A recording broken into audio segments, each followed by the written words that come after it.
Speaker, হেফাজত ইসলামের প্রতি আমাদের দৃষ্টিভঙ্গিটার ব্যাপারে আমি একটু কথা বলতে চাই।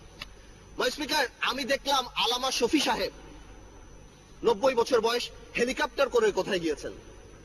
বড় নিউজ পেপারে চলে আসলো আলামা শফি সাহেব হেলিকপ্টারে গিয়েছেন। কোথায় টাকা পেল? আমাদের তোফায়েল আহমেদ সাহেব গত 4 বছরে 40 বার ভোলাতে হেলিকপ্টারে গিয়েছেন। এই ব্যাপারে কিন্তু কেউ প্রশ্ন করলেন না।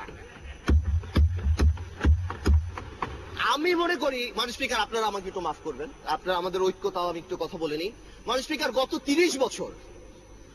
30 বছর গণতন্ত্রের নামে ক্ষমতার লড়াইয়ে আমরা যেই পরিমাণ গাড়ি ভেঙেছি, আপনারা যেই পরিমাণ গাড়ি ভেঙেছেন, 1 বছরে জাপান এত গাড়ি বানায় না।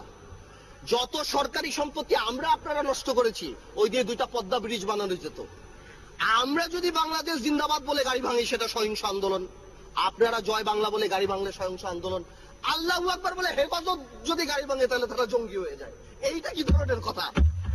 স্পিকার, জঙ্গি কেন বলছি? জঙ্গি is a very dangerous term. আমরা যখন এখানে লোকাল পলিটিক্সের জন্য জঙ্গি বলি, বিদেশে আমাদের ভাবমূর্তি সাংঘাতিক ভাবে নষ্ট হয়। আওয়ামী লীগ সরকারই তো সবচেয়ে বেশি ক্রেডিট নেয় যে আমরা জঙ্গি থামিয়ে দিয়েছি। আওয়ামী লীগ সরকারই যদি সবচেয়ে বেশি জঙ্গি বেড়ে যায়, তাহলে আওয়ামী লীগের রেপুটেশন প্রবলেম। হেফাজত ইসলাম নিয়ে আরেকটা কথা বলছি। আওয়ামী লীগের যে পলিটিক্যাল ক্রাইসিস যেটা দেখা গিয়েছে, হেফাজত ইসলাম আসলো কেন? মাননীয় স্পিকার, হেফাজত ইসলাম কিন্তু আসেনি যখন আমরা বিভিন্ন জায়গায় মডেল লাইসেন্স দেই, যখন আমরা সিনেমা হল ওপেনিং এ মিলাদ দেই, যখন আমরা ব্যাংক ওপেন করি মিলাদ দিয়ে, তখন কি হেফাজত আসবে? হেফাজত ইসলাম এসেছে যখন সর্বকালের সর্বশ্রেষ্ঠ মানব নবী করিম সাল্লাল্লাহু আলাইহি ওয়াসাল্লাম, সকল মুসলমানের হৃদয়ের স্পন্দন, তাকে নিয়ে কটাক্ষ করা হয়েছে। কোথায় হয়েছে? গণজাগরণ মঞ্চে। আমি পার্টিকুলার বলছি, কিছু অ্যান্টি ইসলাম ব্লগার, নাস্তিক হতেই পারে, এটা যার গণতান্ত্রিক ব্যাপার, কিন্তু অ্যান্টি ইসলাম কিছু ব্লগার সেই সময়টা বিচার করলেই তো পারত। সেই সময় বিচার করেনি কেন? সেই সময় বিচার না করে কি নাম দেওয়া হয়েছে? এরা জঙ্গি, এরা হেফাজতে জামাত, এদের সাথে কথা বলা যাবে না। তো জঙ্গি হলে এদের সাথে মিটিং হচ্ছে কেন? জঙ্গি যদি হয়, এরা মাননীয় প্রধানমন্ত্রীর সাথে মিটিং করছেন কেন? জঙ্গি যদি হয়, এখানে মন্ত্রীরা যে আলামা শফি সাহেবের সাথে দেখা করছেন কেন? আসল কথাটা সেটা না। আসল কথা হলো রাজীবকে নিয়ে। রাজীব যিনি মারা গিয়েছিলেন, আই উইল নট গো, আমি বলবো না রাজীব অ্যান্টি মুসলিম, নাস্তিক, কি ছিল না ছিল, কিন্তু there was a controversy because 886/2012 writ পিটিশনে সেই খাবা বাবা নিয়ে কথা ছিল। আমার দেশের মাহমুদুর রহমান সাহেবকে অ্যারেস্ট করা হয়েছে, যদি কি কারণে অ্যারেস্ট করা হয়েছে সেটা আমি পরে আসছি, বাট এটাকে তো কেউ কোনোদিন মানা করেনি যে না এটা মিথ্যা কথা। হ্যাঁ, সরকারের তরফ থেকে অনেকে মিডিয়াতে বলেছেন যে না, কি করা হয়েছে, এটাকে নতুন করে বানানো হয়েছে।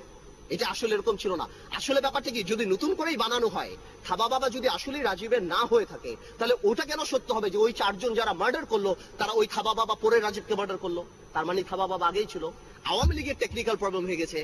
এই অ্যান্টি ইসলাম লোককে আওয়ামী লীগ এখানে শোক প্রস্তাব দিয়ে আওয়ামী লীগ জাতীয় বীর বানিয়েছে, এবং বাংলাদেশে যে নবী করিম সাল্লাল্লাহু আলাইহি ওয়াসাল্লামকে কটাক্ষ করে গেছে, তাকে এই পার্লামেন্টে জাতীয় বীরের মর্যাদা দিয়েছে। অ্যাজ ইফ মন্ত্রীরা শার্লক হোমস, কেউ মারা যাওয়ার 1 ঘন্টার মধ্যে যে মন্ত্রীরা বলে দিচ্ছে এটা এ মেরেছে, এটা ও মেরেছে। তো জামাত ইসলামী যে খুব, শিবির যে খুব ভালো, আমি তা বলছি না, কিন্তু শিবির যদি মেরে থাকে, আমার কথা হলো, এবং এতে যদি জামাত ইসলামী রাজনীতি না করতে পারে, তাহলে বিশ্বজিৎ মারা যাওয়ার পর ছাত্রলীগ কিভাবে রাজনীতি করে বাংলাদেশে? আমার প্রশ্ন সেটা।